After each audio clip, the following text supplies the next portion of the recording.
Do you want to create a favorites list in WhatsApp? You can create and add content to a favorites list on WhatsApp with just a few simple steps. Hello everyone, welcome back to our new video. In this short video tutorial, I will show you how to create a favorites list in WhatsApp. Just watch this video till the end, and do not forget to like this video and subscribe to this channel for more tutorials and tips videos.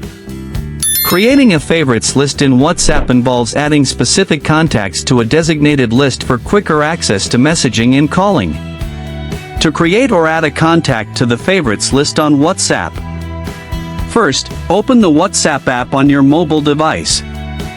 Once you are in WhatsApp, tap on the three dots menu in the top right corner and select Settings from the drop-down menu. Scroll down to the Favorites section and tap on it. To create a favorites contact list, click on Add Favorite.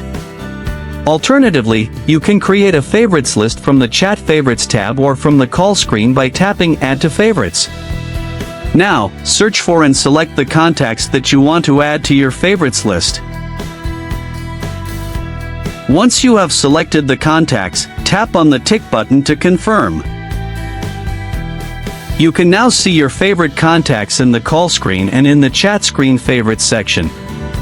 By following these simple steps, you can easily create and add a contact to your favorites list on WhatsApp.